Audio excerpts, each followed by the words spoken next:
नमस्कार मित्रों, मैं महेश राम श्रृंखला भाग 29 में आप सबका स्वागत करता हूं। मित्रों, पिछले अंक में हमने प्रभु श्री राम और माता सीता के विवाह और माता सुनैना द्वारा दिए गए नारी शिक्षा प्रसंग पर चर्चा की थी। तत्पश्चात श्री राम बारात बीच बीच में सुंदर मुकाम करती हुई पवित्र दिन में अयोध्यापुरी के समीप आ पहुंची। मित्रों, बारात को आती हुई जानकर नगर निवासी प्रसन्न हो गए। सारी गलियां और चौराहे सजा दिए गए। जहां तहां सुंदर चौक पुराए गए। तोरणों, ध्वजा, पताकाओं और मंडपों से बाजार ऐसा सजा कि जिसका वर्णन नहीं किया जा सकता। फल सहित सुंदर वृक्ष लगाए गए। अनेक प्रकार के मंगल कलश घर घर सजाकर बनाए गए हैं। सुहागिन स्त्रियां झुंड की झुंड मिलकर चलीं।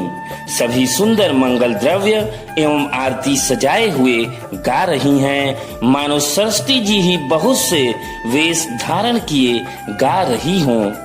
सुख और महान आनंद से विवश होने के कारण सब माताएं अबूझ सी हो गई हैं।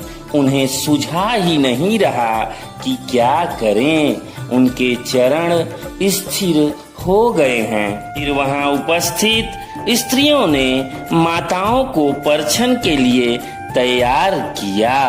अनेक प्रकार के बाजे बज रहे हैं।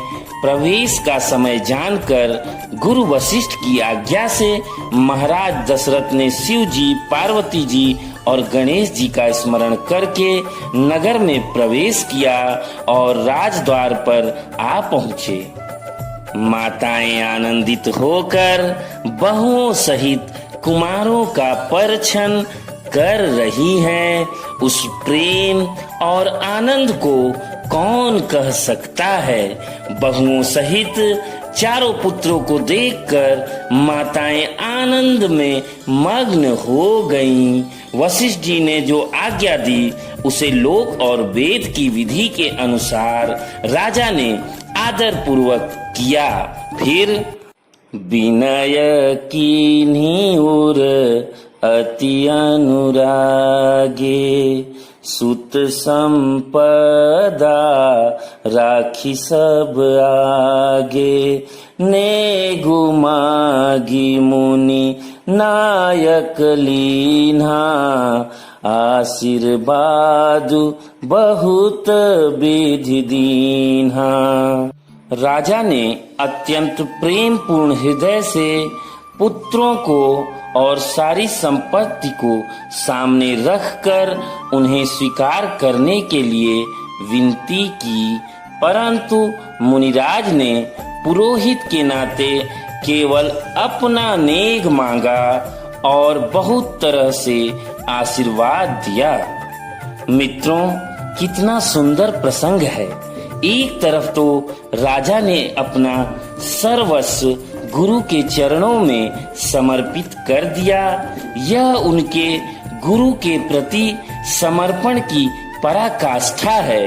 और दूसरी तरफ गुरु का परम संतोषी स्वभाव, जो सामने संपूर्ण संपदा होने पर भी केवल अपनी आवश्यकता अनुसार ही स्वीकार करते हैं। मित्रों, गुरु वशिष्ठ हमें यहाँ यही संदेश दे रहे हैं कि मनुष्य को आवश्यकताओं की पूर्ति पर ध्यान देना चाहिए, ना कि इच्छाओं के।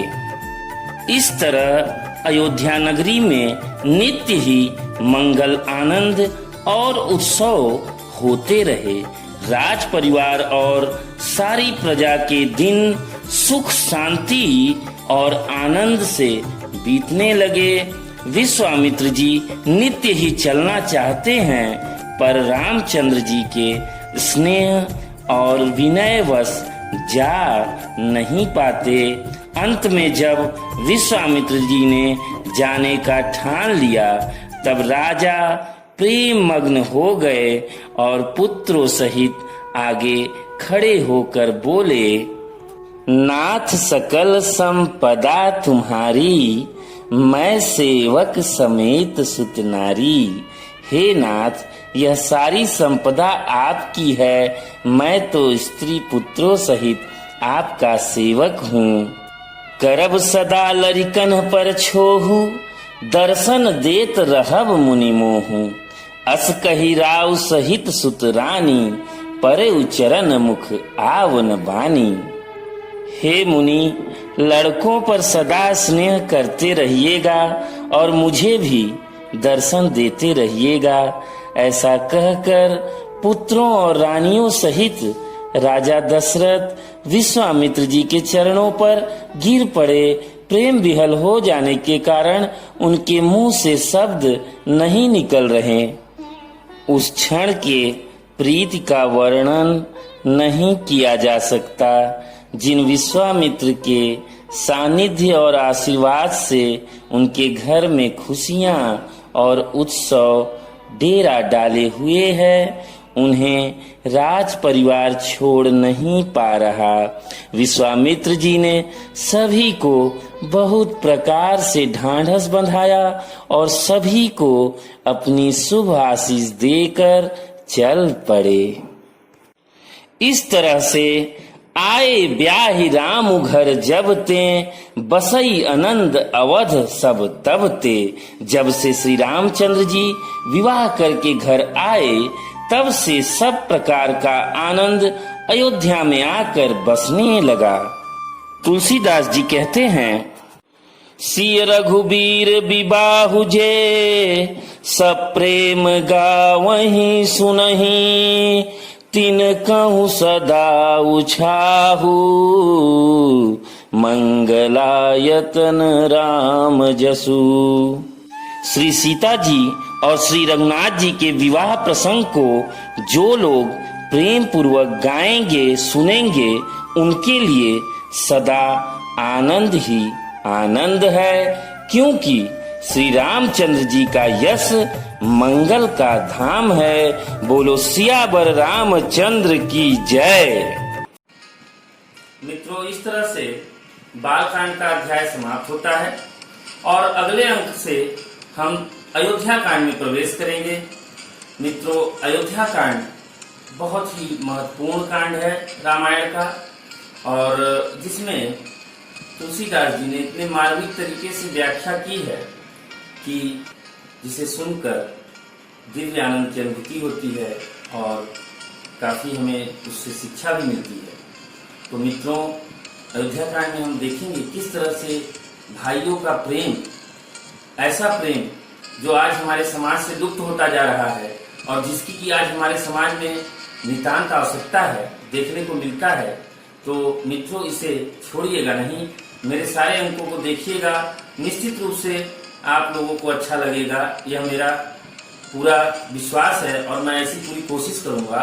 और इसके लिए यदि अभी तक आपने हमारे चैनल को सब्सक्राइब नहीं किया है तो तत्काल सब्सक्राइब करें और बेल आइकन को अवश्य दबा दें, ताकि आने वाली सारी वीडियो आप तक बिना किसी रुकावट के पहुंचती रहे।